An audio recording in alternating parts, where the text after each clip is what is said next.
answer session, okay? All right, we're going to go ahead and get started. First, just going to go ahead and read the disclaimer.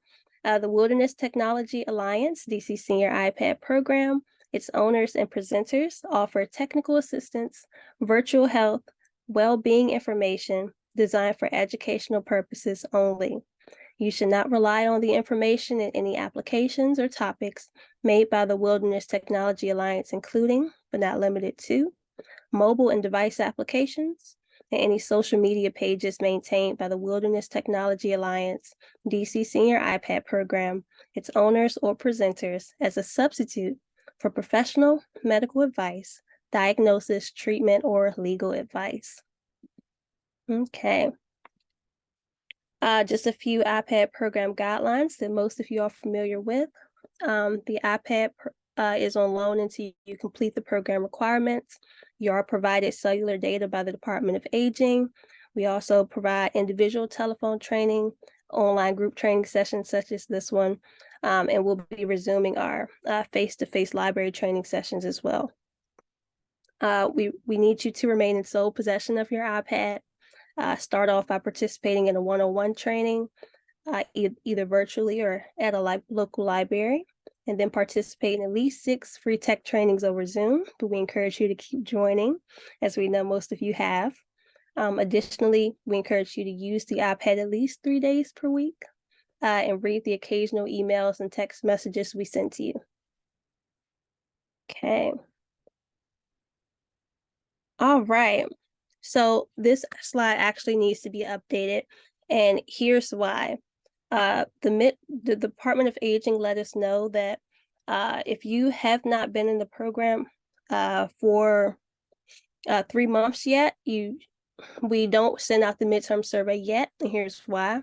They feel that you have to at least have the iPad for at least 3 months to be able to answer the questions on the survey as accurately as possible, really get a gauge of how the iPad has affected your life, and how you've incorporated the use of the iPad into daily activities. So I've gotten a lot of emails, and keep them coming, about the midterm survey. However, if you have not been in the program for 3 months yet, even if you have completed your 6 trainings, you'll probably receive the midterm survey in a month or so, whenever that 3-month mark is, okay?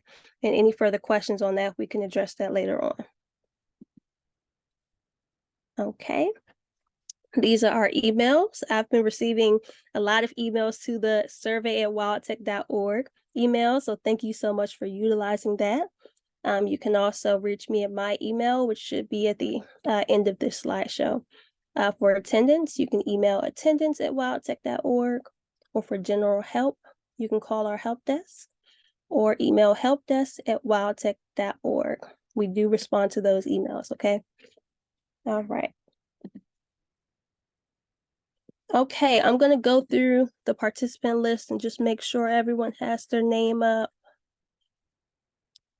Look at that. Everyone has their name up.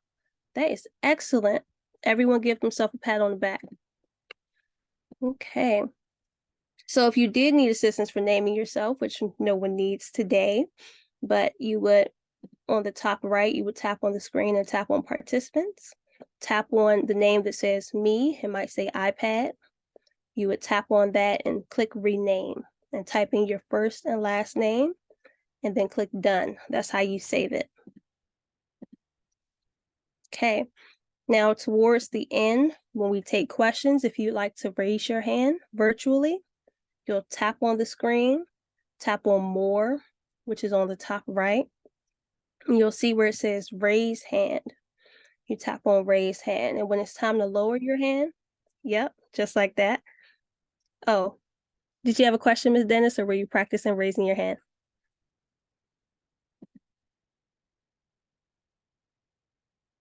Okay. All right. Okay, we're getting some persons practicing raising their hand, and that's absolutely fine. Thank you for that. So you guys got it. As far as using the chat feature, you would complete that same action, tapping on the screen, Excellent. I'm seeing a lot of persons practicing the hand raise feature. But for the chat, you would tap on the screen, tap on more, and you'll see the word chat. You'll see send to everyone. If you send a message, you'll send a message to everyone who's on Zoom with us right now. If you'd like to send a message to a particular person, you'll tap on the word everyone that's in blue, and you'll pick a person that you'd like to send a direct message to. Either one is fine. Okay, so here's what we're going to cover today in this Zoom. iPad basics, your Apple ID. We're going to briefly cover Zoom because there's actually another module that goes more in depth into Zoom. And we're going to go over email today. Okay, so we're going to start off with iPad basics. Here's what came in your box, and this is depending on whether you started with us in 2021 or between 2022 and 2023, but most of you should have what's called a 9th generation iPad, which means you have a Lightning to USB cable. The Lightning connector is unique to Apple devices. Okay, so the 2021 iPad has 64 gigabytes of space. And these were the models if you ever wanted to look up your own model. I'm not sure if anyone's taking notes, but if you wanted to, for example, get a different case, you would put in iPad 9th generation and, Amazon or wherever you want to purchase one.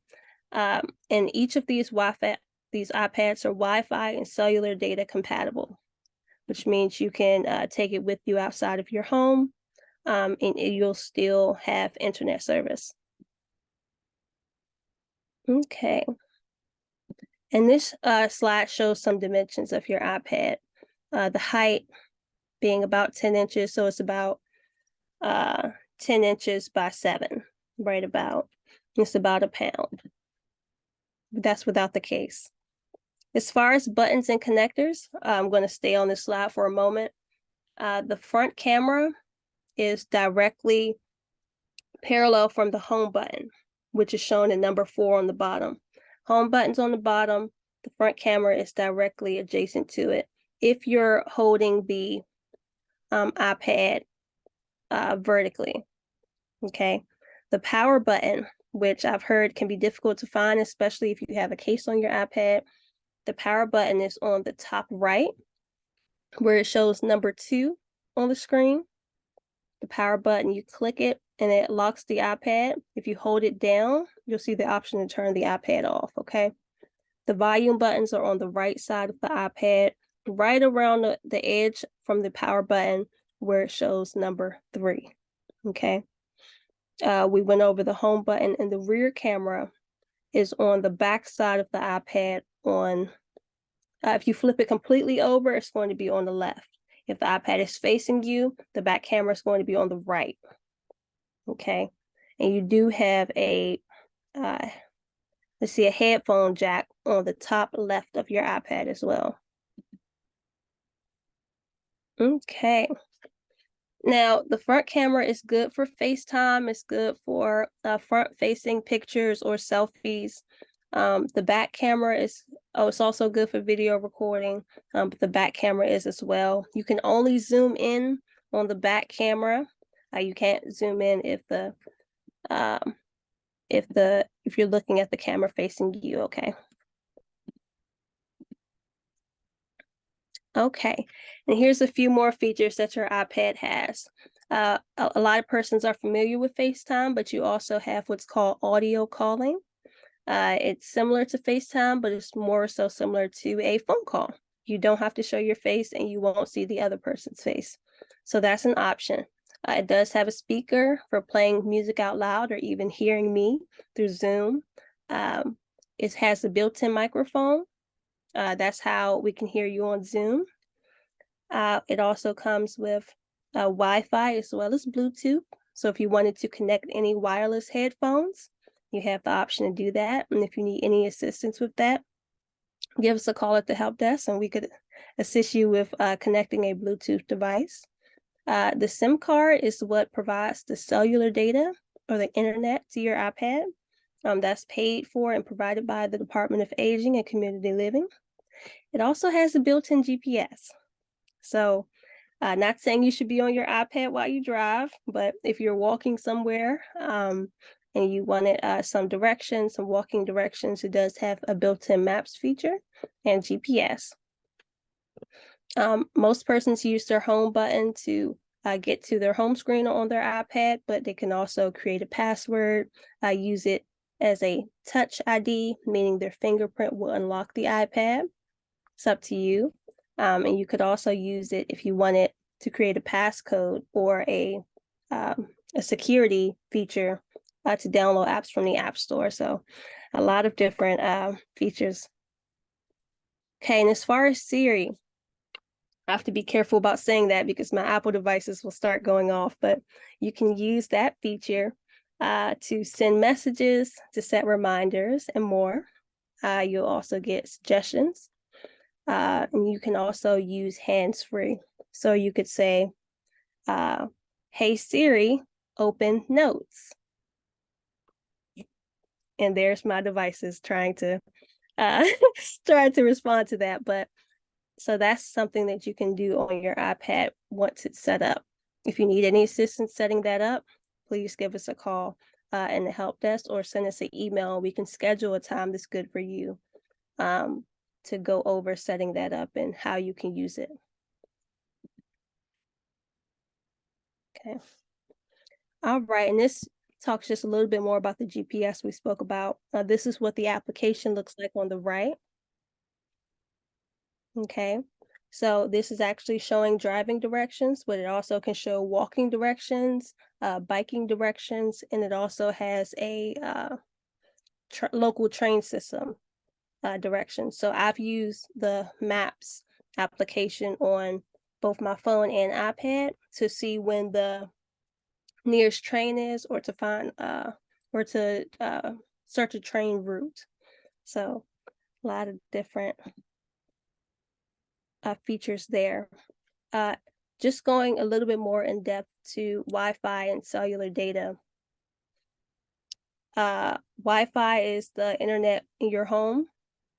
Cellular data provided by the Department of Aging allows you to have a connection when you're outside of your home, an internet connection. Okay, and we touched briefly on the storage. The iPads have 64 gigabytes of storage. You can see how much storage is left or how much you've used by going into settings. Under general, you'll see general on the left. And then you'll be able to look at your iPad storage. This picture shows iPhone storage, but it's still under general and settings on the iPad. Okay, and this shows a display of what that looks like on the left. When you open settings, this is how it should look. You'll tap on general so that it's highlighted in blue.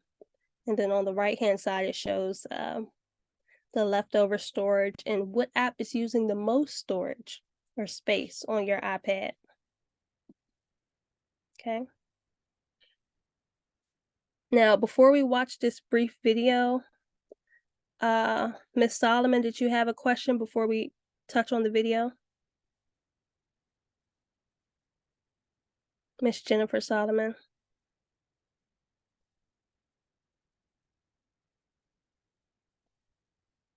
Okay, that might have just been practicing some hand raising. Okay, or Ms. Maureen Gage, briefly.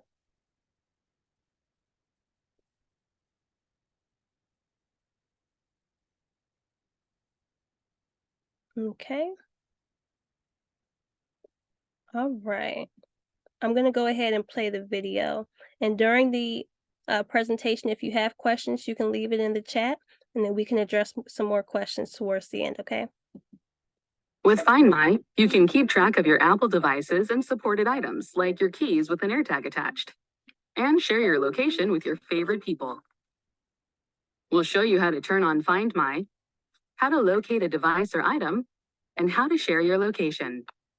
When you sign into iCloud on a new device, Find My turns on automatically. To adjust it, open Settings, tap your name, tap Find My, and tap Find My iPhone. If Find My is set up on your iPhone, your paired Apple Watch, AirPods, and Beats headphones will automatically be set up too. If you turn on Send Last Location, your device sends its location to Apple if its battery is critically low, so you can see its last known location if the battery dies. To help locate a missing device or item, open the Find My app on another device signed in with the same Apple ID, or a device that belongs to a member of your family sharing group. Or you can sign in to icloud.com/find on any mobile device or desktop browser. To locate a missing item, like an AirTag attached to your keys, tap Items. If you're looking for a missing device, tap Devices. Here, you'll see a list of your devices with Find My enabled and a map with their last known locations. Select a device, then swipe up on the handle to see your options. To help find a nearby device, tap Play Sound. Your device plays a chime, like this. Or you can tap Directions to see it on a map and track it down. If you'd like to receive a notification when you accidentally leave one of your devices behind, you can turn on Notify When Left Behind. If your device is far away or in an unfamiliar location, you can tap Activate under Mark as Lost. This remotely locks your device with its passcode and lets you display a message with your contact information on its screen in case someone finds it. The device must be connected to the internet to activate Lost Mode. Think your device is lost for good? You can erase it remotely by tapping Erase this device. Once you do this, you can still track your device, and if you do eventually find it, you'll have to restore it from a previously saved backup. You can also use the Find My app to share your location with family and friends. Tap the People tab. Anyone sharing their location with you will be listed here. Tap Share My Location. Choose a contact and tap Send. Then decide how long to share your location. Your friend gets a notification and can choose to share their location back with you. And that's how to use Find My to keep track of what's most important to you. Stay connected with Find My. For more tips, subscribe to the Apple Support channel or click another video to keep watching. Okay. Now, I know last time I did this module, I talked a little bit about the sharing location feature. Another helpful feature that was touched on is being able to locate your device if it's lost. Now, let's say if you have a Apple cell phone and you can't find your Apple iPad, you can get it to play a sound. However, if you have a Apple iPad, and this isn't a recommendation to go out and buy one, but there are a small device called an AirTag that you can also use your Apple device to track. For example, I have what's called an AirTag, if you can see it, on my keys. And this little device, and I just chose an emoji to go on it. This little device, it has a little apple on the back. Oh, it's a little bright, but so this little device allows me to keep track of my keys. So if I misplace my keys, I can go to my Apple iPad or my Apple iPhone, and I use this Find My application, and my keys will start to play a noise. Not only will they play a noise, but it'll tell me how far I am away from them, whether it's far, if it's within 15 feet, and it'll almost play hot and cold. When you get closer, it'll be say 10 feet, 5 feet. So AirTags are handy as well if you're like me and you misplace your keys a lot. That's something that you can use the Find My feature for as well if you have an AirTag. Okay. Okay. Now, before we move on to Apple ID, I see that Miss Gage raised her hand again. Yes, I raised my hand before, but you wouldn't take me off of mute the first time. I wanted to find out about, when you do a screenshot, like you want to do a screenshot of your screen, something that you have, are you pushing? Are you supposed to push the one of the buttons on the right, which would be or something at the top? Can you explain that as to how you do a screenshot on your iPad? Absolutely. So, if you're familiar with where the power button is and the Yeah. home button, press And those what both at the the, same time. the One, power and the home? and don't hold it down. Just click them both at the same time, and it'll take a Okay. photo Okay. and it'll save it to your photos. Okay. Because I have an Apple iPhone and I know I do it a certain way. So I just wanted to, be clear on how you use it on this. Okay. Thank you so much. No problem. Okay. All right, so now we're moving on to the Apple ID. There we go. Okay, your Apple ID. So it's an authentication method used by all Apple devices. When Apple ID is used to log in an Apple device, all associated settings will be applied to the iPad. For example, if you logged in with your Apple ID on an iPhone and you log in with that same Apple ID email address on an iPad, it'll transfer your settings over unless you tell it not to. Your Apple ID is used to access Apple services like the App Store, iCloud, iMessage, FaceTime, and more. Your Apple ID includes the email, whether it's a new one that you made or an old one that you used to log in, and password that you use during the sign up process. Okay. Now let's see if this plays today. Your Apple ID is your personal account for the entire Apple universe. With one account, you can access all of Apple's products and services, like iCloud, the App Store, and a lot more. That means you'll have the best experience with your Apple devices and services if you use just one Apple ID and don't share it with anyone else. Why do you need an Apple ID? When you get a new Apple device, you can sign in with your Apple ID to store and access all your personal data in iCloud, like your files, photos, contacts, and calendars. You can download previous purchases from the iTunes Store and App Store and sign in to Apple Music. If you ever lose a device, you can find it by signing in to the Find My app. Your Apple ID is also your account for iMessage and FaceTime. With so many features and personal info tied to one account, you can probably see why everyone should have their own Apple ID and avoid sharing it. Say you let your child use your Apple ID on their iPhone or iPad. They could accidentally delete your important notes or contacts. And FaceTime calls for them would ring your phone too. Instead, everyone should have their own Apple ID. To share iTunes Store and App Store purchases and iCloud storage with your family, you can set up family sharing. How do you keep your Apple ID secure? First, use a strong password that you can remember. Don't reuse it anywhere else, and don't share it with anyone. Then make sure you're using two-factor authentication, which is designed to keep someone else from signing in as you, even if they know your password. When it comes to Apple, your Apple ID is the most important login you have. So make sure the only one who can access it is you.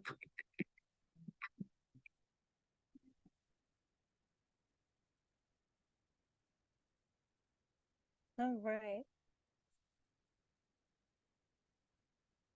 Okay. I was just checking the chat to see if I had any questions pertaining to Apple ID. And now we're moving on to Zoom. We're on Zoom now. We're using Zoom. It's a cloud-based video communications application. Cloud-based meaning it's on the internet, but it allows you to set up virtual video and audio conferencing, live chats, screen sharing, and more. I'm sorry. I'm looking at George Morgan's hand. You can go ahead and unmute if you have a question pertaining to what we just covered. No, this pertaining to the AirTag.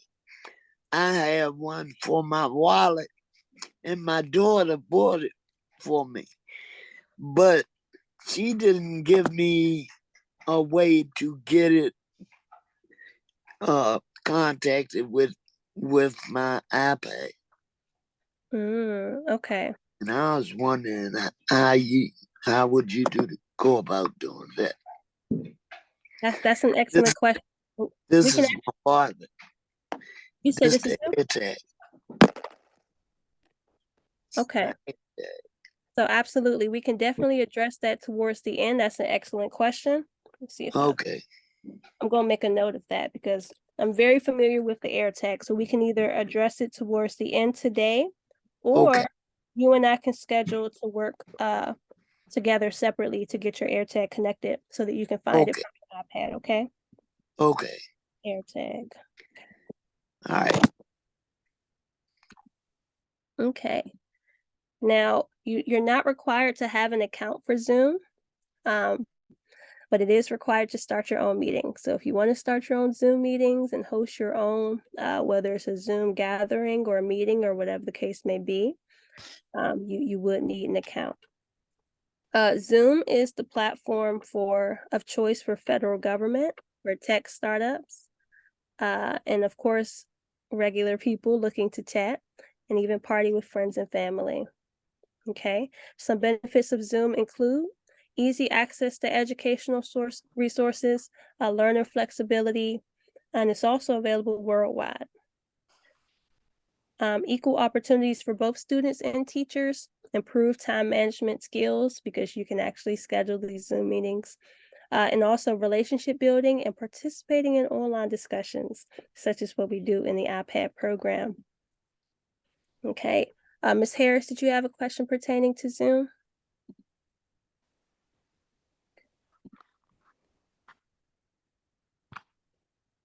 I'm sorry, I was muted. You were talking about the Zoom account. Mhm. Now, is that an account or is it ongoing, or do you pay one fee and you have the Zoom account forever, or must you do the Zoom count yearly or monthly? And how much is it? Okay, so for the Zoom account, it's free to set up a basic Zoom account. You don't have to pay anything to have a Zoom account and also to start meetings. We actually have a module that walks you through step by step how to make your own Zoom account. Um, what is it? I think it's module 6, but um, no, there is a paid Zoom account, but it's not required. Um, and there are some differences between a paid and basic, but most persons who have Zoom accounts they are able to do everything that they need to with the basic Zoom account, and it is absolutely free. Okay, and if you want to discuss that a little bit more, I would suggest you either call our help desk or um, listen out for the module that discusses Zoom in depth so that you can get a walkthrough of how to make your own Zoom account. Okay, thank you. No problem. Okay. You hear me? Ms. Gage? Yes, I was gonna say, the Zoom accounts are different from just the free ones, because like we have a Zoom Saturday Bible study like on Saturdays for our church, and I'm quite sure they pay for that because it is a time frame. We have an hour, because a lot of times I hear them say, well, we got a couple of more minutes, whatever, and then of course they have to, like we have to come off of the Zoom. So I'm quite sure they're paying for that because that's on a ongoing basis every Saturday morning from 10 to 11. So yeah, it Yeah, is paid. you're Yes. absolutely right. Mm-hmm. Yeah, the free account, it cuts you off at, I believe, 40 minutes. But in that Correct. scenario, what most persons do is they get off and they have to get back on Zoom. But with a paid account, it allows you to have an ongoing meeting. And there's levels to those paid accounts as well. Okay. Okay. All right. As far as accessing this Zoom meeting, which each person was able to do today, you would use the Zoom ID on the left, 839-134-36769, and the passcode 2. Or if you can access your email on the iPad, you would tap on the blue Zoom button, and it takes you to Zoom, and it requires you to put in your passcode, which is always the number 2. Okay. All right, so if you were joining through the Zoom application, you would tap on Join Meeting, you enter the meeting ID, I'm sorry. Mr. Ezel, you're unmuted. Did you have a question? Yes. You were saying you would go more into depth with Zoom in module 6. I When believe it's module 6. when is that? That will be, we're doing one today, so that will be next week on Friday. On next Friday, not this coming one? Right. So the modules go, today is 1, Wednesday is 2, this Friday is module 3. Next week, it will be Monday 4, Wednesday 5, and then Friday 6. Okay, but you'll have to check your email to know when that module's coming up.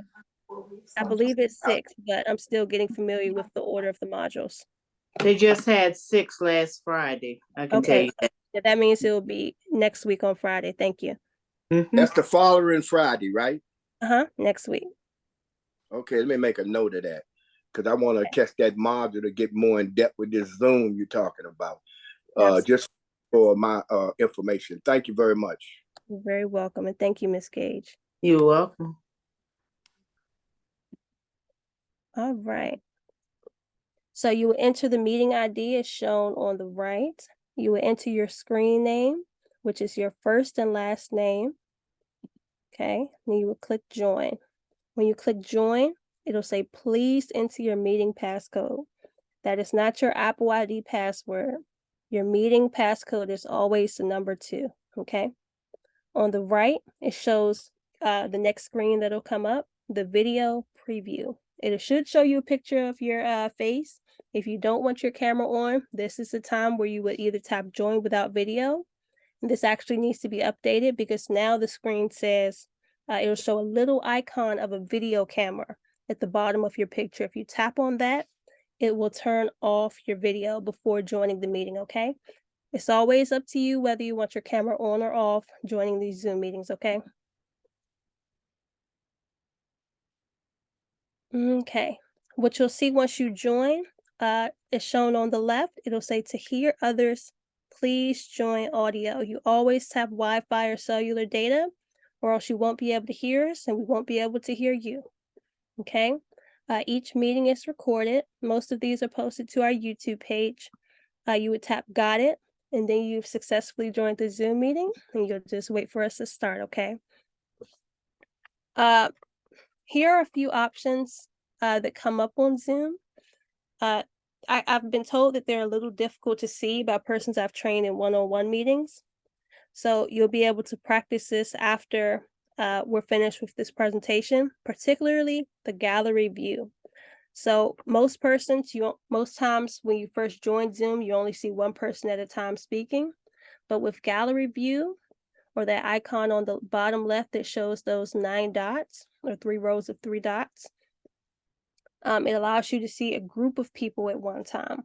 So you would tap on the screen and look for that icon on the left of your screen, and you should see those 9 dots. You won't be able to do it now because right now I'm sharing my screen, so it's only showing what's being spotlighted. But once we finish with this presentation, you should be able to practice that, and you should see more than one person on your screen at once, okay?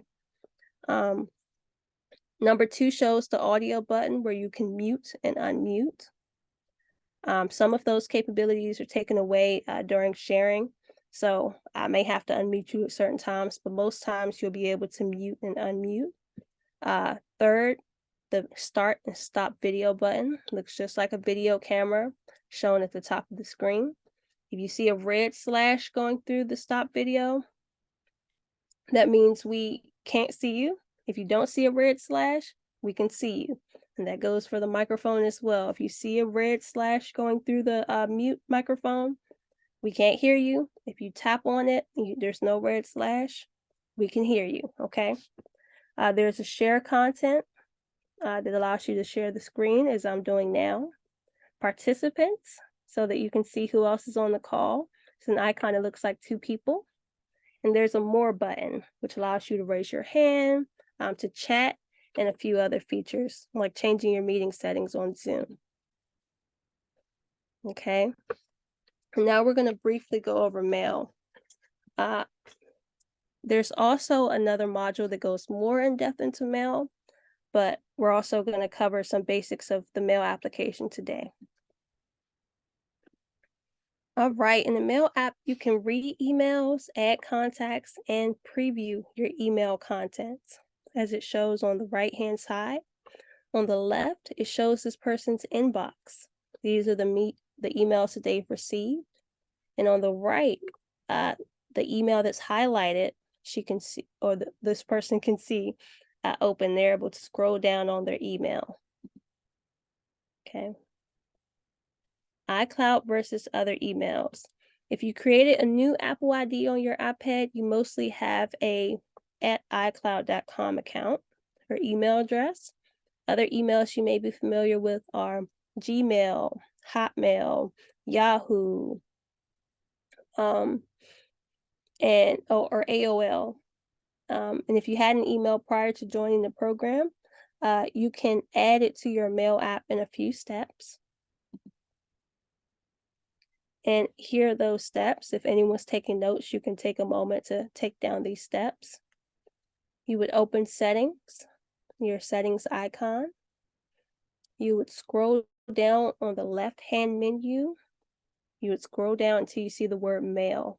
You tap on the word mail so that it's highlighted. On the right-hand side, you'll see accounts. Then you tap add account. Then you'll see Gmail, AOL, Outlook, which includes Hotmail, or if you have a business email, that's included all in Outlook. You would select whichever is your email provider and log in using your email and password that you already have, okay? Okay. And speaking of email, these are WildTech's emails. We have attendance at wildtech.org, as we mentioned earlier. The midterm survey, which is survey@wildtech.org. And for general help, you can email the help desk email, which is helpdesk@wildtech.org. Or you can call the 202-800-6868 number. And that's Monday through Wednesdays and Fridays from 11 to 2 a.m. I'm sorry, 11 to 2 p.m. Please don't call it. I'm joking. You can call it 2 a.m., but it'll go to voicemail. And Thursdays were actually, the help desk is now closed. Okay, so Mondays through Wednesdays, Fridays from 11 a.m. to 2 p.m. Okay. Okay. And if you have any questions, you can reach out to my email directly. I know Ms. Martin just sent me an email yesterday and I responded this morning. I do try to respond to emails as quickly as possible. Or you can reach out to Alexander Bell. His email is also on this slide. My email is zgriggs@wildtech.org. That's Z as in zebra, Griggs@wildtech.org, okay?